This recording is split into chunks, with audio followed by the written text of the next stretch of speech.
주를 맞이해서 2023년 우리 마음에 새겨야 될 이름을 함께 생각해 보았습니다. 12명의 정탐꾼들이 가나안이라고 하는 똑같은 현장을 보고 왔는데 보고는 10대 2로 나뉘었습니다. 10명은 비록 그 땅이 젖과 꿀이 흐르는 비옥한 땅이지만 그 땅 사람들은 강하고 성읍은 크고 견고해서 우린 절대 그 땅을 정복할 수가 없고 가나안 땅 들어가면 우리 모두는 그들의 밥이 되고 말 것이다 라는 보고를 했어요.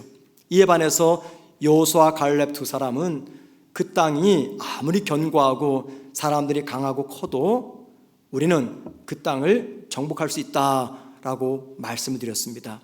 그 10대 2의 근본적인 차이점이 뭐냐면 성경은 마음이 달랐다라고 말합니다. 마음이 달랐다. 10명의 마음과 2명의 마음이 달랐다라고 말하죠.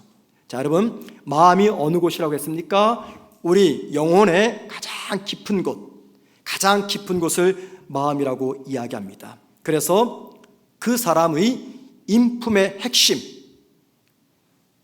그 사람의 헌신의 장소 또는 전연이 통제센터입니다.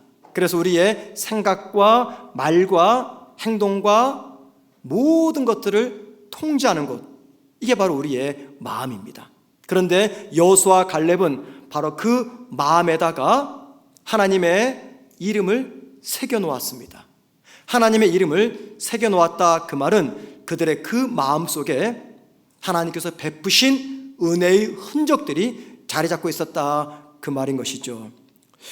자, 오늘은 2023년을 살아갈 때 우리에게 두 번째 필요한 것들을 좀 생각해 보려고 합니다. 지난주에는 하나님의 이름을 새겨넣자 말씀드렸고요. 오늘은 하나님의 이름을 새겨넣을 우리 마음에 대해서 한번 좀 생각해 보도록 하겠습니다. 사람들은 새해가 되면은요, 새해는 작년과 달리 좋은 일들이 일어나기를 기대하며 소망합니다.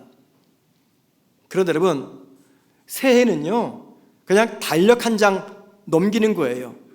새해가 되었다고 세상이 바뀌었습니까? 새해가 되었다고 여러분 가정에 새로운 어떤 변화가 찾아왔습니까? 아니면 새해가 되었다고 해서 하나님께서 바뀌게 하셨습니까?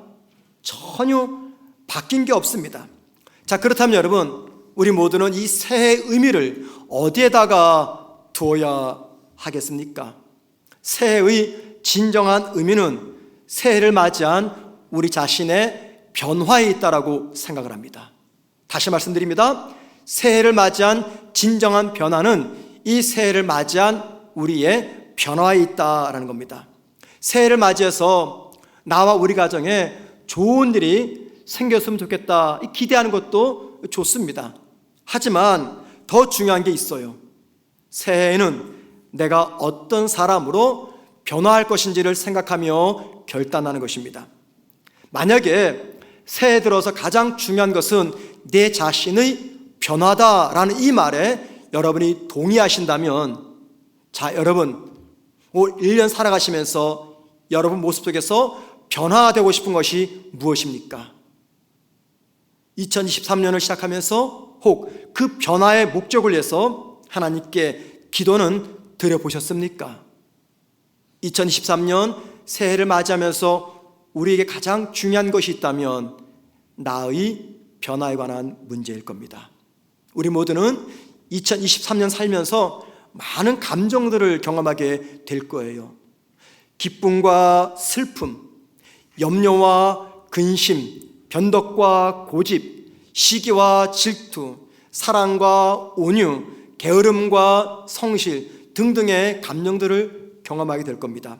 그런데 여러분, 이러한 감정들은요, 다양한 생각들이 우리 마음에 착상될 때 나타나는 감정들입니다. 그리고 많은 생각들과 감정을 통한 마음의 변화는 우리 행동의 변화를 이뤄냅니다. 한마디로 말해서 밖으로 표현되는 우리의 삶의 모습과 우리의 감정의 표현들은요, 모두가 다 이 마음에서부터 나온다는 것입니다. 타임즈에서 누가 행복한 사람인가 라는 이 질문에 대해서 독자들의 투고를 받았고 또 설문조사를 해가지고 1등부터 4등까지 순위를 매겼습니다. 누가 행복한 사람인가? 그리고 순위를 신문에 실었어요. 여러분, 누가 행복한 사람인가? 4등이 누구였을까요? 어려운 수술을 성공하고 한 생명을 구한 의사였습니다. 세 번째, 누가 행복한 사람이었습니까? 세밀한 세공품 장을 다 짜놓고 휘파람을 불고 있는 목공이었습니다. 2등, 누가 행복한 사람이었는가? 아이의 목욕을 막 끝내놓은 엄마였습니다. 그러면 여러분, 가장 행복한 사람은 누구였을까요? 모래성을 막 완성한 어린아이였습니다. 이 순위를 보면은 백만장자도, 영국의 왕세자도, 귀족도 들어가지 않습니다. 정치인이나 인기 있는 직업들, 예를 들면 연예인, 축구선수, 이런 사람들도 들어가지 않았습니다. 이 순위가 사람의 어떤 그 행복을 평가하는 절대적 기준은 될 수는 없지만 이 순위 속에서 우리가 중요한 것을 하나 발견하게 됩니다. 그것은 우리의 행복과 불행은 삶의 현장에 있지 않고 삶의 환경에 있지 않고 우리 마음에 달려있다는 것입니다. 신앙도 마찬가지입니다. 한국에는요, 미래 목회 포럼이라는 단체가 있습니다. 이 단체에서 종교를 떠나거나 혹은 종교를 바꾸는 사람들 대상으로 설문조사를 한 적이 있었어요. 사람들이 종교를 떠나거나 종교를 바꾸는 결정적인 이유는요, 다른 데 있지 않고 이 마음의 변화에서 나타났다고 합니다. 이 말이 무슨 말일까요? 우리 신앙의 행위들과 활동, 모든 것들은요, 이 마음에서부터 행동을 한다는 것입니다. 예수를 믿어서 구원받은 성도가 이 세상을 살아가는 과정을 가리켜서 우린 성화의 과정이다라고 이야기합니다. 성화의 과정. 저와 여러분은 지금 이 성화의 과정을 지나가고 있어요. 언제까지 이 과정을 지나갈까요? 우리의 호흡이 멈추는 그 순간까지 우리 모두는 성화의 과정을 지나가게 됩니다. 여러분, 이 성화의 과정이 어떤 과정일까요? 이 세상에서 사는 성도가 자신의 영혼을 순결하게 지키고 만드는 과정입니다. 다시 말씀드립니다. 성화의 과정은 이 세상을 살아가는 성도가 자신의 영혼을 순결하게 하는 과정입니다. 이게 성화의 과정입니다. 그런데 성도의 영혼을 순결하게 하는 것은요, 어디서부터 시작될까요? 우리 마음에서부터 시작됩니다. 왜 그럴까요? 그 이유는요, 인간의 마음은 인간의 영혼과 가장 밀접하게 연결되어 있기 때문입니다. 그렇기 때문에 성화의 과정을 지나가는 성도들, 특별히 영혼을 순결하게 하는 이 성도들의 변화는요, 다른 데서가 아니라 이 마음에서부터 변화가 시작됩니다. 왠지 아십니까?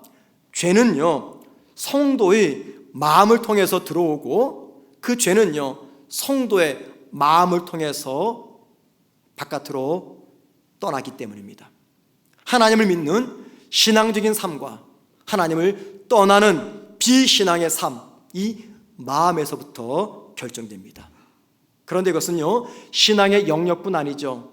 우리 삶의 모든 것들의 중심에는 이 마음이 있습니다. 그래서 마음의 변화에 따라 내 삶의 지경이 넓어지기도 하고 좁아지기도 합니다. 내 마음의 변화에 따라서 내 원수가 되기도 하고 내가 사랑하는 사람이 되기도 합니다.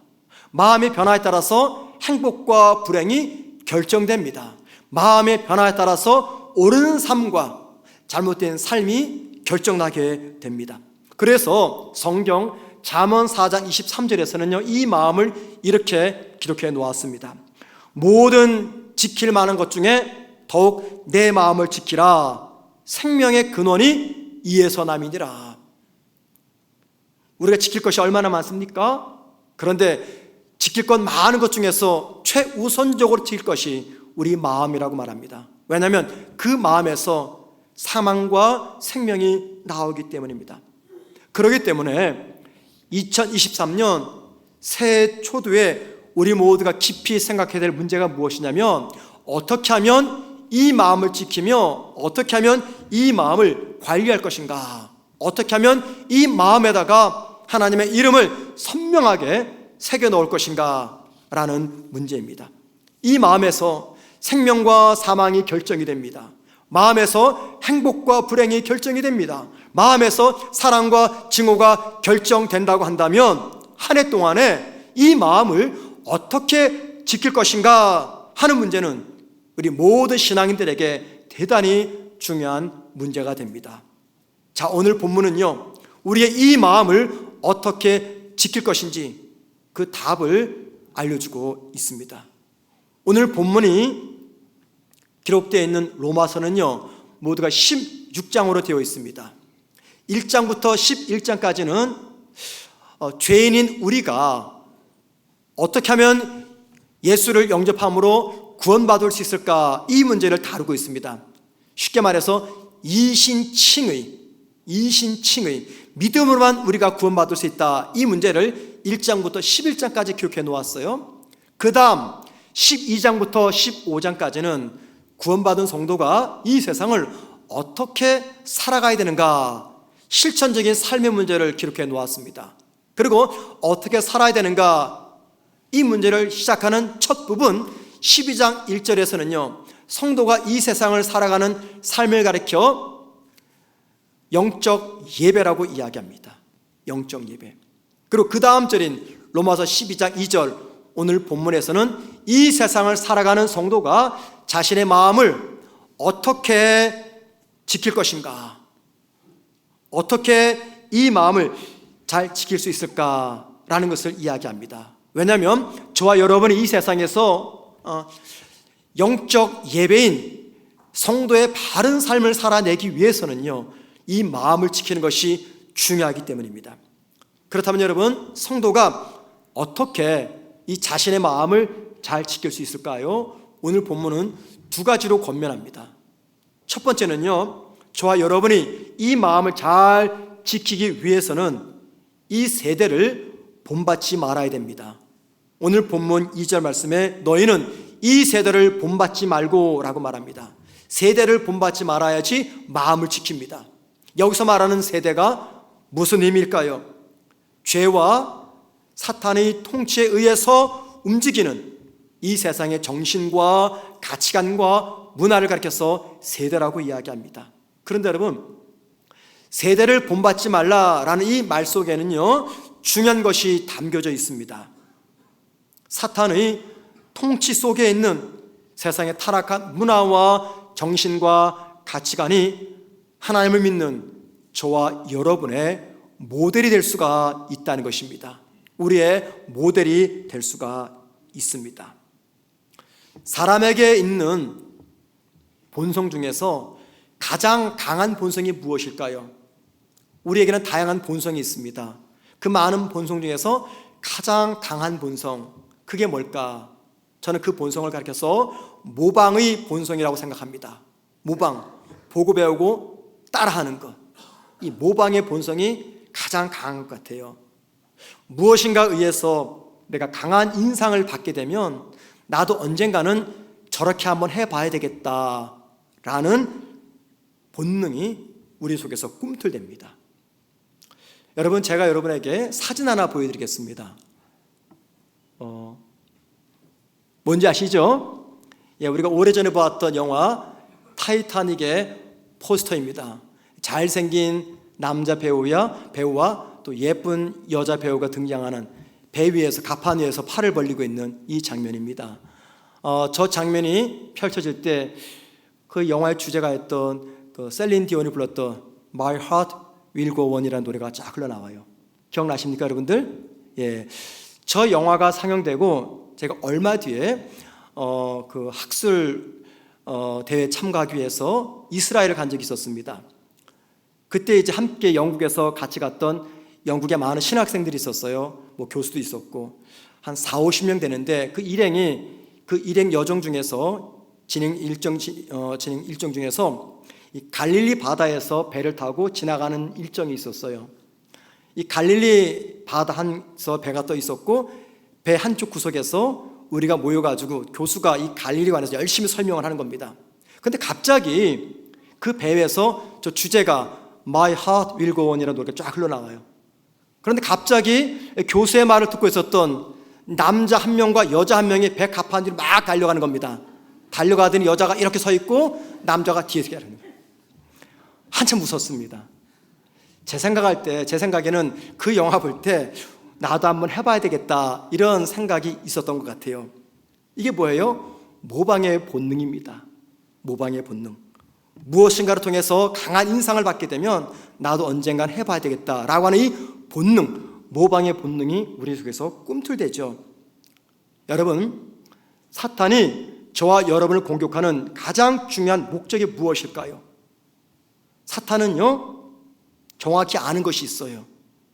그게 뭐냐면 우리의 구원을 자기가 마음대로 취소할 수가 없다는 겁니다. 사탄은 절대 우리 구원을 취소하지 못합니다. 그러면 왜 사탄이 끊임없이 우는 사자처럼 나를 향해서 달려들까요? 그것은요, 성도의 삶, 저의 삶과 여러분의 삶을 자기의 지배하에 두기 위해서입니다. 그런데 여러분, 사탄이 우리 마음을 지배하지 않고는 이 목적을 이룰 수가 없습니다. 사탄이 우리 마음을 지배하기 위해서 가장 많이 사용하는 것, 그게 뭘까요? 이 세상의 타락한 문화와 정신과 가치관입니다. 세상의 타락한 문화와 정신을 저와 여러분에게 보여주면서 우리도 그 장면처럼 해보라고 우리 이 모방의 본능을 계속해서 충동질하며 깨우고 있는 겁니다. 그리고 그 충동을 이기지 못하면 결국에는 죄의 행동을 하게 되는 것이죠. 그런데 여러분, 사탄이 아무리 달콤한 이 세상의 문화와 정신과 가치관을 가지고 우리를 유혹하고 우리 마음을 충동질해도 저와 여러분이 우리 마음을 단단히 지키면요, 사탄은 절대 우리 마음을 지배하지 못합니다. 그런데 문제가 있어요. 무슨 문제냐면, 일단 세상의 타락한 문화를 보면서 그 문화를 나도 한번 따라 살고 싶다라는 생각을 하게 되면 그 생각은요, 정말 빠른 속도로 우리 마음 밭에 착상을 합니다. 그리고 내 마음에 깊이 뿌리를 내립니다. 처음 유혹받을 때는 한 번의 생각이었어요. 참 좋겠다, 나도 한번 해보면 좋겠다, 이런 생각뿐이었어요. 그런데 그 생각이 마음의 뿌리를 내리게 되면 그건요, 생각이 아니라 마음이 됩니다. 그리고 그 마음은 시간이 지나면서 점점 자라다가 결국에는 마음이 원하는 죄의 행동을 낳게 됩니다. 이 일을 위해서 사탄이 사용하는 가장 강력한 도구가 있어요. 그게 바로 이 시대의 타락한 문화이며 정신이며 가치관입니다. 이런 이야기 들으면서 하나의 궁금증이 생깁니다. 왜 한 번의 악한 생각이 죄라고 하는 나쁜 결과를 만들어내는 것인가 라는 겁니다. 여러분, 성도가 나쁜 생각 한 번 하는 거, 이게 큰 죄입니까? 사람이 하루 동안에 10만 번 이상의 생각을 한대요. 그 많은 생각 속에서 내가 한두 번 나쁜 생각하는 거, 이게 큰 잘못이며 죄입니까? 성도가 타락한 세상 문화를 한번 경험해 보는 거, 이게 무슨 끔찍한 죄입니까? 문제입니까? 그런데 여러분, 우리가 꼭 기억할 것이 하나 있어요. 그게 뭐냐면 성도의 마음속에 내재하고 있는 부패성입니다. 저와 여러분 모든 사람들의 마음속에는 이 부패성이 있어요. 우리가 우리 마음 지키는 거 힘듭니까? 어렵습니까? 어렵죠. 왜 어려울까요? 우리의 의지가 약해서요? 아닙니다. 기본적으로 우리 안에는 부패성이 있기 때문입니다. 그리고 우리의 부패한 이 성품은 세상으로부터 들어오는 유혹에 대해서요, 굉장히 친근하게 반응해 줍니다. 우리가 예수를 믿어서 하나님의 자녀가 된 신분을 받았습니다. 그럼에도 불구하고 세상의 유혹에 쉽게 굴복하는 이유는 무엇 때문일까요? 나에게 있는 구원의 확신이 약해서 그렇습니까? 내가 구원받지 않아서 그렇습니까? 아니에요. 내가 하나님의 자녀가 되었지만 여전히 우리 마음에는 부패성이 남아있기 때문입니다. 그렇기 때문에 우리의 부패성이 악한 죄와 연합하기 전에, 죄의 유혹과 연합하기 전에 타락한 세상의 문화를 가지고 나를 공격하는 이 사탄의 악한 생각을 차단해야 됩니다. 사탄의 능력이 아무리 강해도요, 그들의 힘만으로는 절대 나를 지배할 수가 없습니다. 우리 안에 있는 부패한 나의 자아가 죄와 연합하지 않는 한, 내 마음의 문을 사탄에게 열어주지 않는 한 절대로 사탄은 우리의 마음을 지배할 수가 없습니다. 그래서 오늘 본문에서 사도 바울은 무엇이라고 말합니까? 부패한 우리 마음을 사탄의 공격으로부터 지켜내기 위해서는 이 타락한 세상의 문화를 본받지 말라, 모델로 삼지 말라라고 말하는 것입니다. 자, 여러분, 이 악한 세대에 우리가 본받지 않으려면 실천적으로 두 가지를 꼭 조심하셔야 됩니다. 저와 여러분이. 첫째는 뭐냐면 우리의 마음의 작은 움직임이라도 정말 조심하셔야 돼요. 마음의 작은 움직임. 사람이 처음부터 누구를 죽이려는 그 마음을 가지고 살인을 저지르지 않습니다. 살인은요, 제일 처음에 아주 작은 미움에서부터 시작이 됩니다. 사람이 처음부터 이웃의 재물을 훔치려고 하지 않아요. 처음에는요, 나도 갖고 싶다라고 하는 이 소유에서 출발합니다. 성도들이 처음부터 하나님을 대적하거나 혹은 하나님을 떠나려고 하지 않습니다. 하나님과의 교제에 필요한 신앙생활의 기본적인 것들을 무시하니까 하나님을 대적하고 하나님을 떠나는 겁니다. 여러분, 하나님과의 교제를 위해서 필요한 기본적인 것들이 있어요. 그게 뭡니까? 예배이며 기도이며 말씀입니다. 성도가 이것들을 멀리하니까 점점 하나님을 대적하며 하나님으로부터 멀어지는 겁니다. 그렇기 때문에 성도는 항상 마음의 작은 움직임에 대해서 예민하며 긴장하며 조심하셔야 됩니다. 두 번째, 타락한 이 세대 문화 영향을 받지 않으려면 여러분, 보는 것을 조심하셔야 돼요. 보는 것. 우리에게 스쳐 지나가는 수많은 생각들, 그냥 그 생각이 스쳐 지나갈까요? 그 생각이 떠오를까요? 절대 아닙니다. 한 번이라도 본 것을 통해서 그 생각이 나에게 찾아옵니다. 아무 일도 없었는데, 본 것도 없었는데 생각이 찾아오지는 않습니다. 무언가를 보았기 때문에 생각과 마음이 자극을 받는 거예요. 그래서 요한일서 2장 16절에서 무슨 말합니까? 성도의 마음을 유혹하는 것은 안목의 정욕이다. 우리 마음을 유혹하는 것은 무언가를 보기 때문에 그 유혹에 찾아온다라고 이야기합니다. 물론 이 세상에서 안목의 정욕을 피하려면 어떻게 됩니까? 광야로 가든지 산속에 가서 혼자 살아야 됩니다. 왜냐하면 눈 감고 살 수는 없잖아요. 눈 뜨면 보이는 게 전부 다 안목의 정욕들이에요. 특별히 요즘처럼 이 광고가 풍년인 이 시대 속에서 우리가 보는 것으로 얼마나 많은 죄를 짓습니까? 탐심의 죄, 시기의 죄. 여러분, 여름철날 막 저처럼 지금 막 목에 갈증이 찹니다. 근데 갑자기 TV를 틀었는데 시원한 맥주를 마시는 광고가 나와요. 생전 맥주 마시고 싶다 생각 한번 안 들었는데 왠지 그날만큼은요 정말 마시고 싶어져요.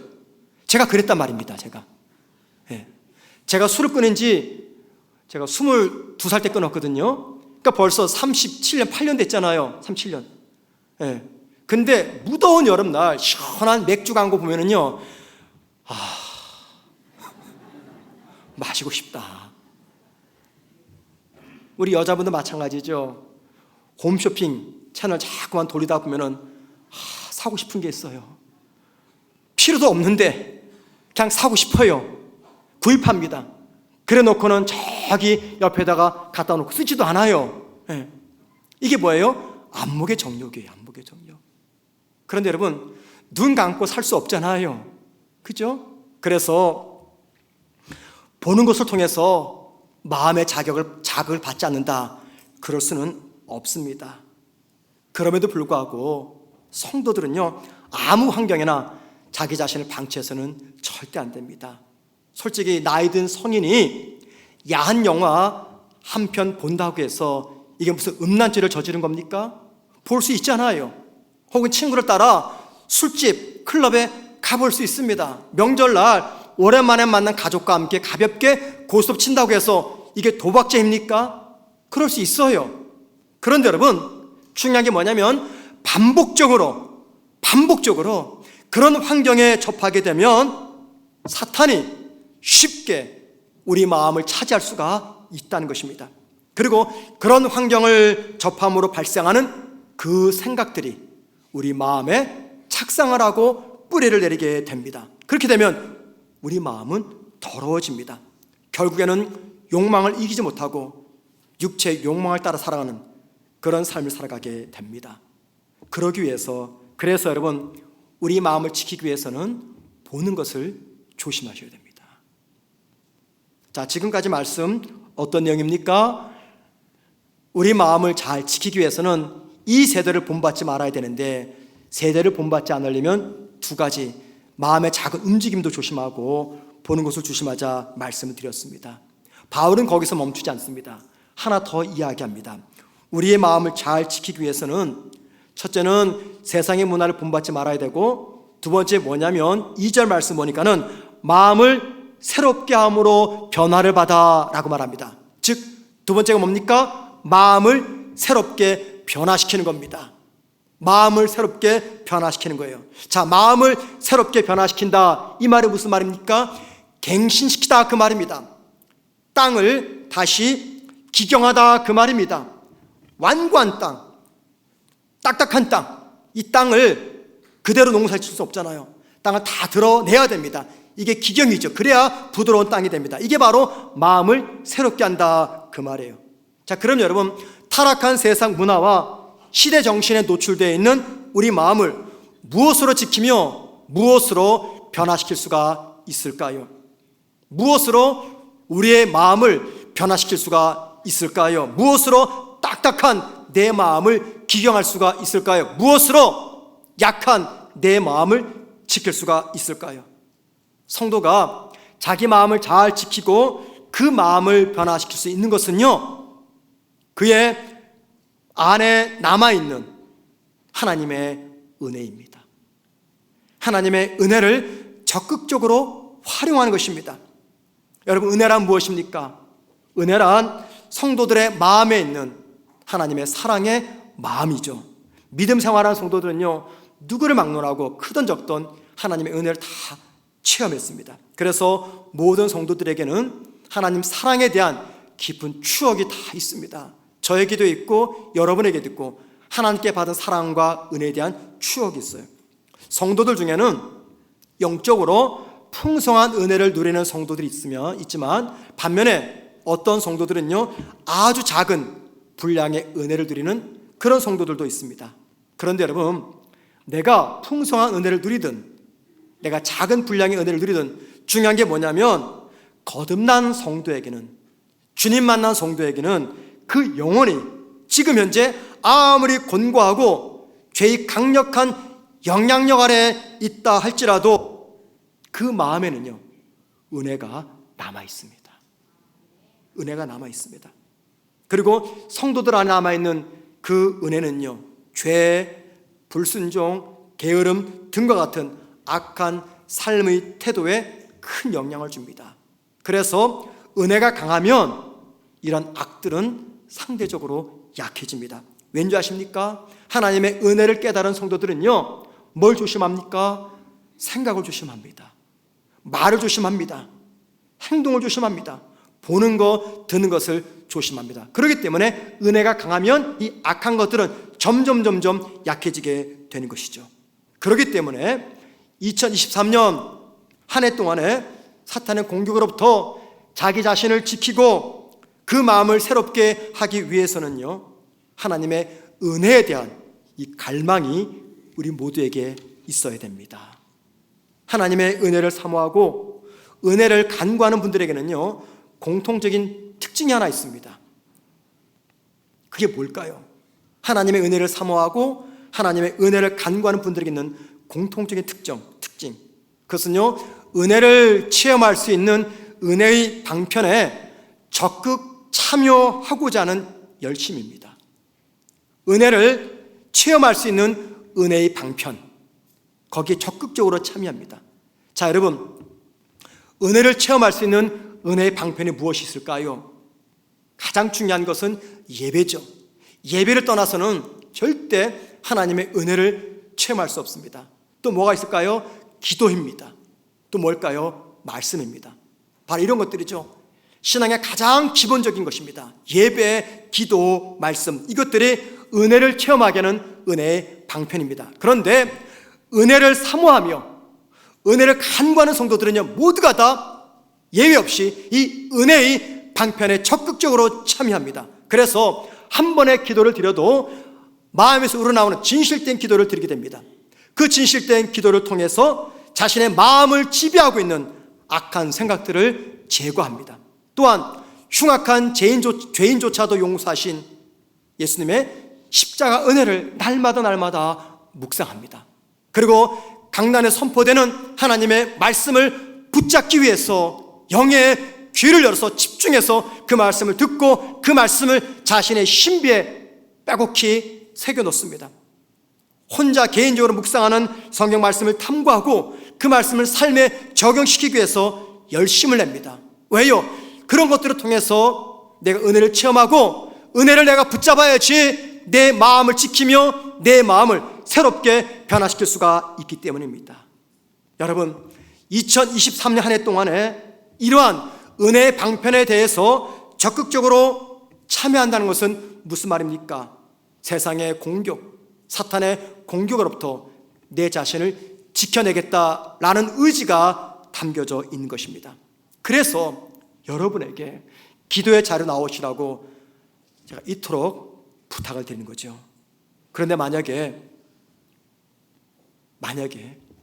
내가 과거에 은혜를 체험했는데 생각하고 은혜 받는 데에 참여하지 않고 영적 게으름에 빠지게 되면요, 어떻게 되는 줄 아십니까? 남아있는 그 은혜의 불씨조차도 조만간 싸늘하게 꺼지고 말 것입니다. 은혜를 잃어버리면요, 죄가 우리의 마음과 생각을 지배하게 되고 마침내 죄에 대해서 우리가 지고 맙니다.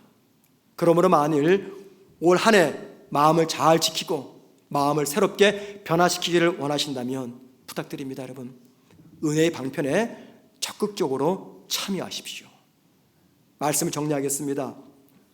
성경은 우리가 우리의 마음 지키는 것이 무척 어렵다라고 이야기합니다. 잠언 16장 32절입니다.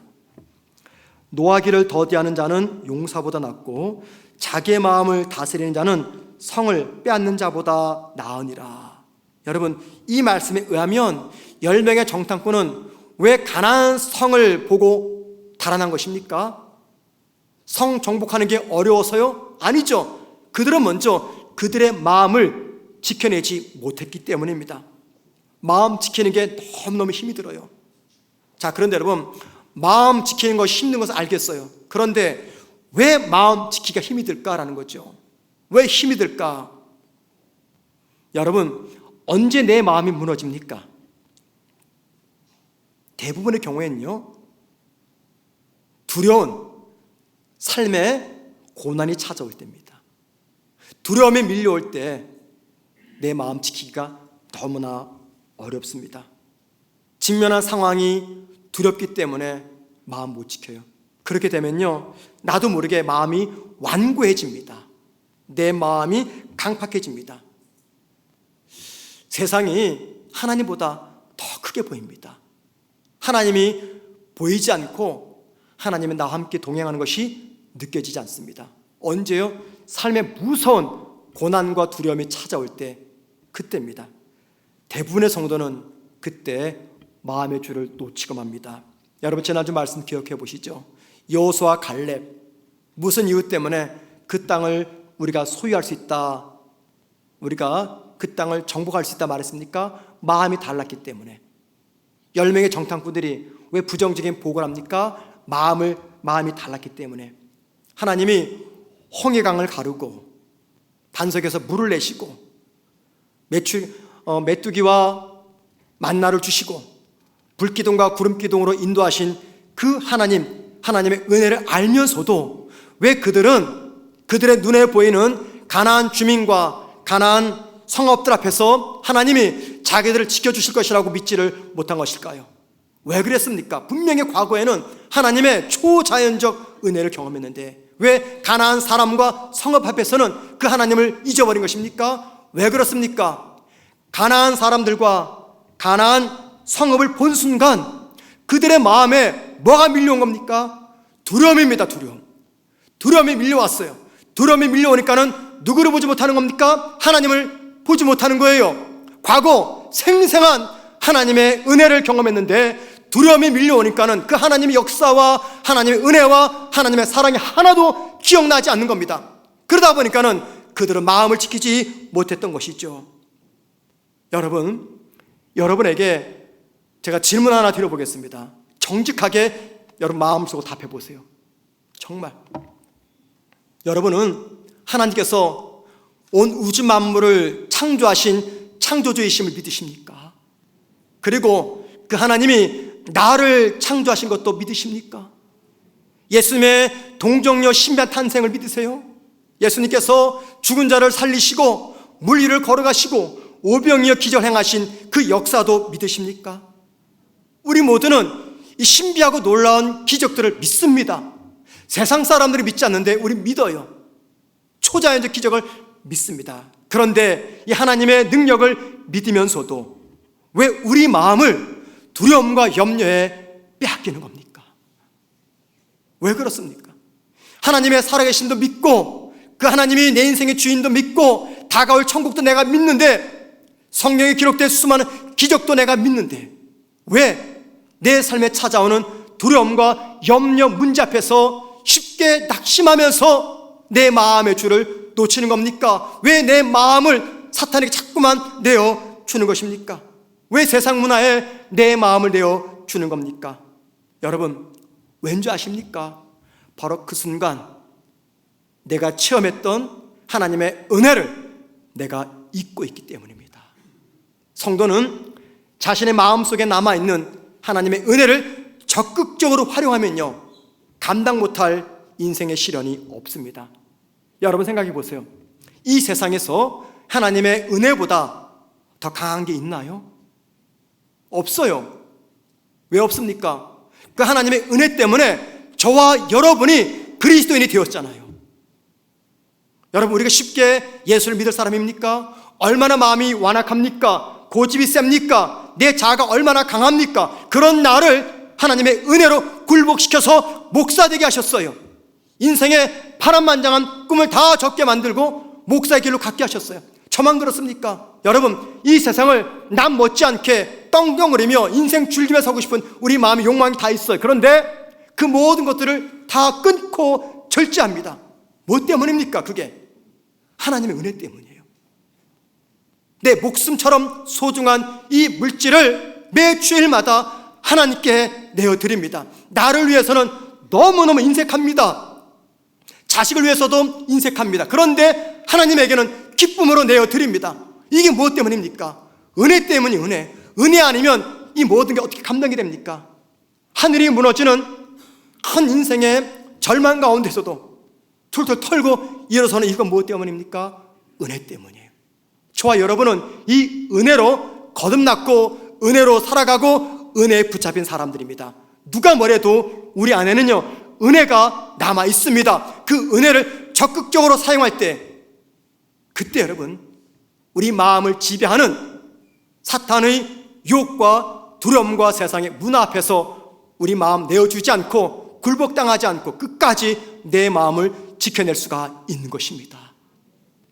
주일 예배를 마치면 재정부에서 재정 보고를 저한테 전해주십니다. 이게 목사다 보니까는 성도들의 감사 이야기 고백을 듣게 돼요. 아, 이번 주에 이 성도님에게는 이런 감사가 있었구나. 저도 함께 기뻐하고 함께 또 전화하며 축하하고 그럽니다. 여러분 매 주일마다 감사하시잖아요.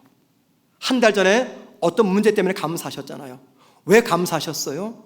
하나님의 은혜를 내가 누렸기 때문에.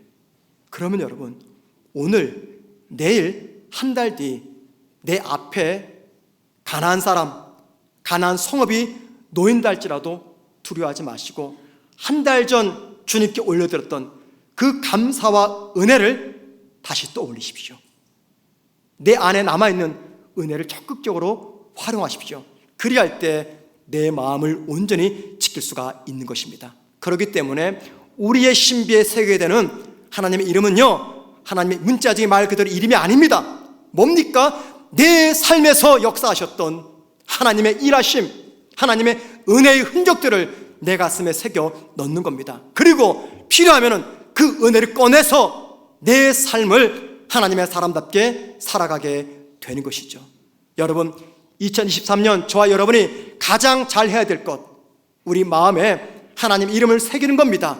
우리 마음에 하나님 베푸신 그 은혜를 새겨 넣는 겁니다. 세상에 내어주시 마시고, 문화에 내어주시 마시고, 환난에 내 믿음 뺏기지 마시고, 어찌하든지 은혜를 붙잡으십시오. 그러기 위해서는 여러분 최선을 다해서 은혜의 방편을 붙잡으셔야 됩니다. 은혜 받는 자리를 절대 포기하지 마시고, 그래서 2023년 우리 마음을 잘 지켜내는 저와 여러분 되기를 주의 이름으로 축원을 드립니다. 우리 함께 찬양하면서 준비하신 헌금드립니다. 찬송가 438장 내 영혼의 은총 입어 중한 죄진 벗고 보니, 은혜 받은 성도가 부를 수 있는 찬양이죠. 이 찬양 부르면서 여러분 마음속에 저의 마음을 다시 한번 잘 돌보며 지켜내는 힘이 주어지기를 소망합니다.